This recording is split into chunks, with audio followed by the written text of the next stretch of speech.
Esta semana en nuestro país una seguidilla de sucesos han mostrado la faceta más brutal y genuina de nuestra sociedad formal.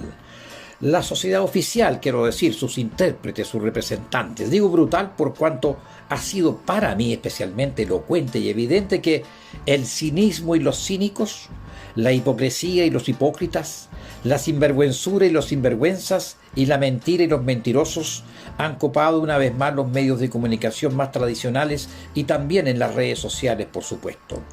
Todo lo anterior sumado a una en los hechos gran sincronización entre medios y hechos, noticias e información que metidas en un muy bien combinado cóctel se sirve a los televidentes, auditores y lectores por fuentes oficiales o referentes más o menos serios en el mismo sentido, orientación y conclusión. Se presentan más o menos creíbles y más o menos imparciales u objetivos, hasta donde sea posible la objetividad, por cierto, para ser digeridos sin mayor reflexión, o lo más deseable es que sea sin mayor reflexión y análisis. Se habla, reclama y se emplaza por respeto al Estado de Derecho. Se habla, reclama y se emplaza a defender y conservar el orden público. Se habla, se reclama y se emplaza a respetar o cuidar la funcionalidad de las instituciones. Se habla, se reclama y emplaza con supuestas premisas democráticas. Se habla y pontifica basados en definiciones como supuestos democráticos, de estar o no por condenar la violencia, por ejemplo. Y algo muy significativo son los que no han estado presentes, debiendo estarlo. No se oye padre. Es decir, por ausencia mediática, están más presentes que si así se lo hubieran propuesto. Se habla, y los que debieran hablar, callan y callan. Se emplaza y se emplaza. Pero, ¿quién o quiénes emplazan?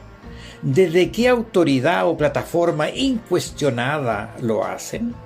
¿Desde cuál medio de comunicación formal, tradicional o informal o no, que idealmente exista y sea genuinamente neutro, imparcial o 100% objetivo?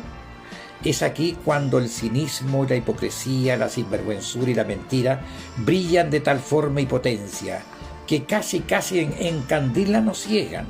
Quizás sea eso lo que precisamente se pretende, encandilar o producir ceguera mental, analítica o reflexiva. Porque la ceguera física ya está. La ceguera física ya es un hecho y no es precisamente fortuito o casual. Entonces hay que ir por la otra ceguera.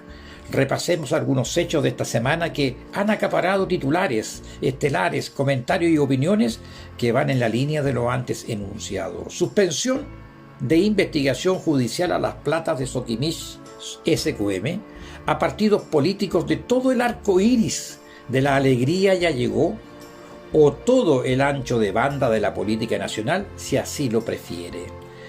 Platas mal habidas y bien recibidas por quienes han sido los protagonistas y responsables, sin excusas, de la actual coyuntura histórica de nuestro país de los últimos 31 años al menos, exceptuando o exculpando a quienes no han formado parte de esos gobiernos. La notoria exacerbación de los acontecimientos que dicen relación del mediáticamente impuesto, comillas, conflicto mapuche, como si así el motejado conflicto mapuche no fuese a la luz de los hechos probablemente un conflicto sí, pero un conflicto tal vez del Estado de Chile y los mapuches, y no al revés, como majaderamente se repite y machaca. Ya hablaremos de esto también en esta oportunidad. Las primarias, o más bien secundarias, de precandidatos presidenciales que siendo de un mismo bloque se nos presentan hoy como la solución a la insoluble crisis del Estado chileno hasta el 18 de octubre del 2019 y meses siguientes, que sin pudor no se hacen cargo de sus responsabilidades como políticos con sus partidos y sus conglomerados. Como dice el refrán, aunque la mona se vista de seda, mona queda. Y la resonancia mediática llega también a la Convención Constitucional, salida impuesta como alternativa a la demanda ciudadana de una asamblea constituyente, impuesta por cierto en un 99.9% por los de siempre, siempre los mismos de siempre, siempre los mismos. Este último acontecimiento político, social y territorial es el más relevante de nuestra historia, la Convención Constitucional. Es, sin embargo, en nombre de la democracia, el así llamado y cuestionado por cierto Estado de Derecho, en nombre de las instituciones del orden público y de un sinfín de letanías similares, esa Convención Constitucional es, sin embargo, sistemáticamente bombardeada y cuestionada por los mismos sectores que claman y reclaman respeto y resguardo institucional y a sus representantes de aquellas otras instituciones. Y estos sectores olvidan que la Convención Constitucional es la institución, precisamente hoy por hoy, la más legítima, representativa y prestigiada de todas las instituciones del país. Frente a estos ataques, otros callan, guardan un singular silencio. Sin embargo, pese a ello, me queda como residuo político y comunicacional que la finalidad pareciera ser, junto con restar legitimidad a sus integrantes y a los probables resultados de ella, la preparación de un escenario para una probable salida distinta a la que el itinerario de esta señala. No sería, por lo demás, la primera vez en nuestra historia patria que una minoría lograra alterar el rumbo, el curso de la historia en manos de los que siempre fueron excluidos.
Bienvenidos, Mediodía en Chile. Soy Miguel San Martín Baeza, periodista y conductor de Tribuna Ciudadana, su voz en las redes sociales, aquí, donde a usted se le reconoce que merece más y mejor porque sus derechos no son favores políticos.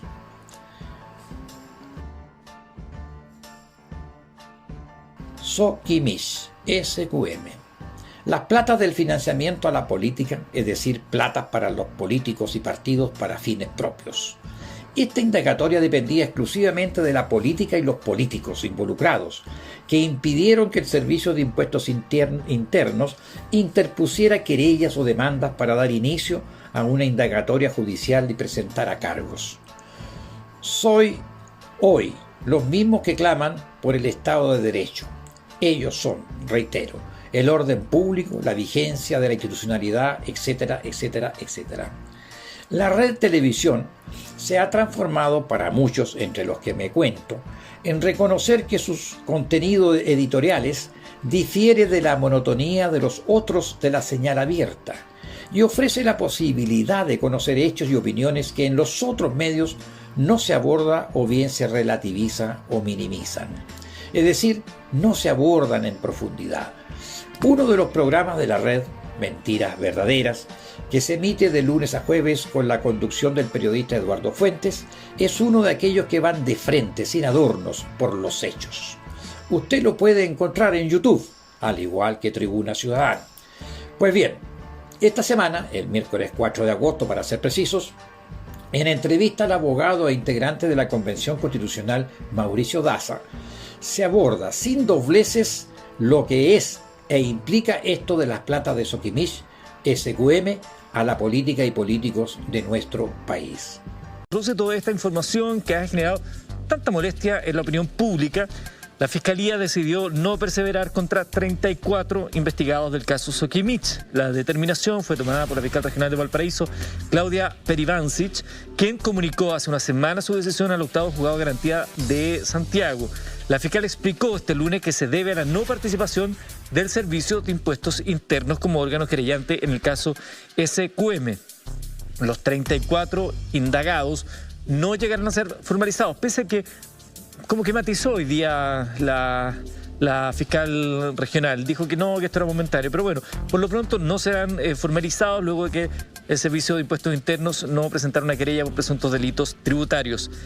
Los beneficiados con esta determinación fueron el exministro del Interior Rodrigo Peñailillo, que estuvo con nosotros hace poco, Harold Correa, quien fue jefe de gabinete del exministro Nicolás Eizaguirre, el exdiputado, el hijo de Roberto León, exdiputado de la Democracia Cristiana, los hijos del senador DC Jorge Pizarro, Jorge y Benjamín Pizarro Cristi, Irina Rossi, hermana del excongresista Fulvio Rossi, Silvana Lorena Vega Pinto, ex asesora del presidenciable José Antonio Kast y Felipe Ward, Gustavo Sila Cabello, ex tesorero del PPD, Constanza Farías Prieto, esposa del expresidente de la UDI, Javier Macaya, entre otros. O sea, usted puede ver que tenemos todo el espectro político ahí metido en esta cazuela.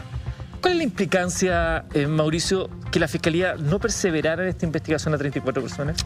Bueno, la implicancia en la práctica es colocarle una lápida a la investigación del caso SQM, en contra de lo que dice la fiscal de Valparaíso, quien ha señalado o insinuado que esta decisión de no perseverar no involucra que estas causas podrían de alguna manera resurgir más adelante. La verdad que eso no es efectivo. Había un plazo de prescripción que se interrumpió a partir del momento en el cual se empezaron a investigar estas causas. Con la decisión de no perseverar, ese plazo de prescripción vuelve a correr y de hecho es como si nunca se hubiese interrumpido. Para hacerlo fácil, estas causas a partir del momento en el cual se concrete esta decisión de no perseverar van a estar prescritas.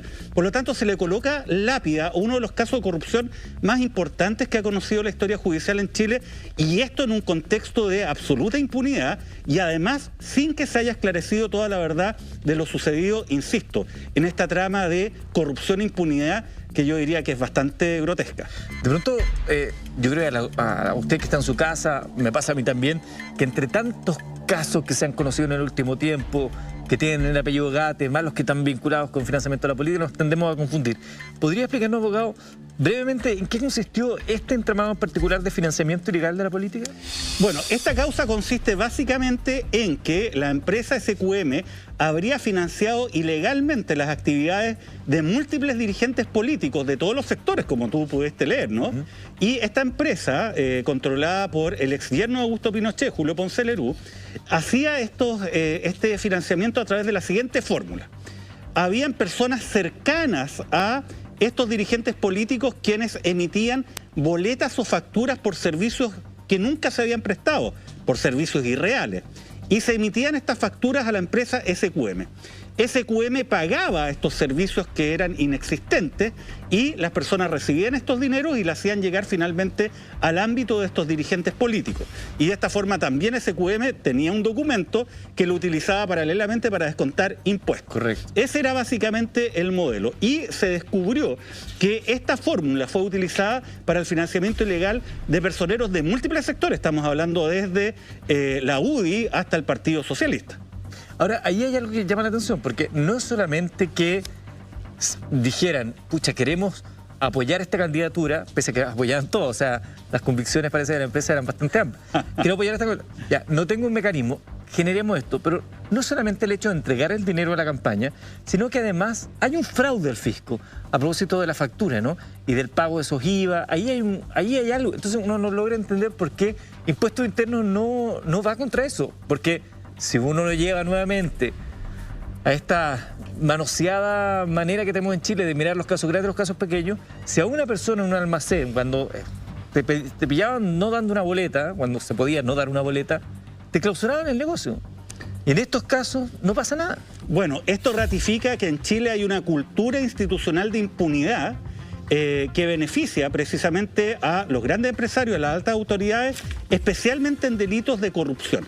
Ahora, en este caso, claro, uno podría decir, mire, hay un delito tributario. ¿Por qué? Porque hay una persona que emite una factura o boleta falsa, ¿no? Y además la empresa, en este caso SQM, la habría utilizado para descontar impuestos.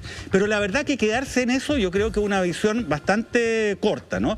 Y ese es el problema de la Fiscalía, porque acá, ¿qué ha dicho la Fiscalía para justificar este cierre masivo de casos? Dijo, mire, ¿sabe qué?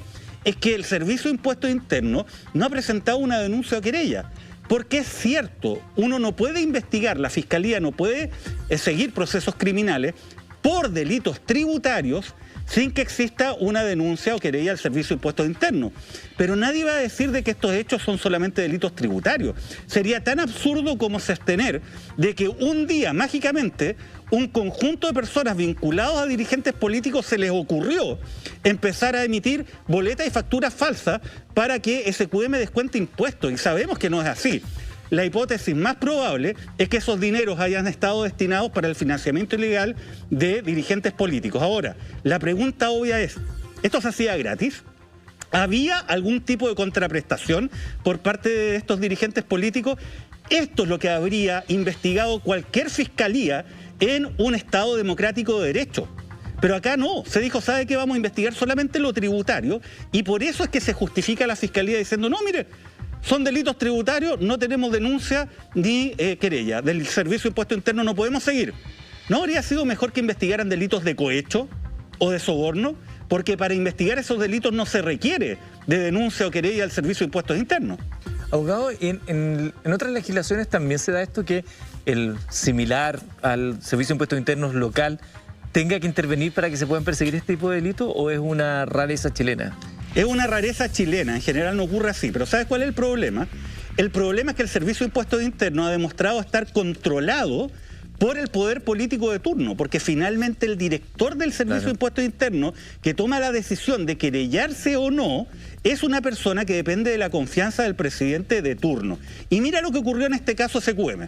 Cuando se abrió la arista SQM, estamos en pleno gobierno de Michelle Bachelet, Michel Llorat, que era el director del Servicio de Impuestos Internos, fue sacado abruptamente de su cargo porque él estaba impulsando estas querellas. Y colocaron al señor Barraza. ¿Y qué fue lo primero que dijo el señor Barraza? Mire, ¿sabe qué? El Servicio de Impuestos Internos no está para estas cosas, nosotros no vamos a seguir con estas querellas. Mira qué curioso. Después llega el gobierno de Sebastián Piñera, que tenía un programa en materia tributaria completamente distinto al de Michelle Bachelet. Pero ¿qué pasa? Ratifican a Barraza en su cargo y sigue con esta suerte de garantía que según muchos él daría para los efectos de que no se investiguen por esta vía tributaria estos ilícitos eventuales vinculados al financiamiento ilegal de la política. Entonces el problema no solamente es el servicio o esta necesidad de denuncia o querella. El problema es que finalmente el poder político ha nombrado al director del Servicio de Impuestos Internos, según muchos, para garantizarle impunidad al propio poder político que lo designa. El conflicto mapuche o el conflicto del Estado de Chile con o contra los mapuches, tengo en mi poder la primera edición del libro La historia del despojo, el origen de la propiedad particular en el territorio mapuche, libro escrito por el historiador Martín Correa Cabrera. Este libro devela sin tapujos y muy bien documentado y con referencias acreditadas que el tal conflicto mapuche no es tal. Es más bien, y existe por cierto, un conflicto del Estado de Chile con o contra los mapuches. Y el mar de fondo de todo esto es la propiedad de la tierra de los mapuches que fue arrebatada por el Estado de Chile, desde cuando se formó el Estado de Chile propiamente tal. Leo y cito, comillas, el hombre civilizado se presenta al salvaje con espada en mano y le dice: yo te debo hacer partícipe de los favores de la civilización. Debo ilustrar tu ignorancia, y aunque no comprendas cuáles son las ventajas que te vengo a proporcionar, ten entendido que una de ellas es perder la independencia de tu patria. Pero, con todo, elige esta disyuntiva: te civilizo o te mato. Tal es, en buenos términos, la civilización a mano armada. Cierre comillas. Esta cita viene en el libro El despojo recién nombrado, el origen de la propiedad particular en el territorio mapuche. Y esta cita no viene precisamente de un historiador mapuche o de una institución pro mapuche o algo parecido. No. Esta cita corresponde a la revista Católica número 598 del año 1859. Es decir, 49 años desde la proclamación oficial de la independencia de Chile. Así comienza el prólogo de este libro. Y para ilustrar la duda si se trata de un conflicto mapuche o de un conflicto del Estado de Chile con o contra los mapuches, aquí va otra joyita. El lonco Mañín Huenu, el 30 de abril de 1860, señala en su carta enviada al general Justo José de Urquiza que dicha ocupación busca subyugar la independencia mapuche.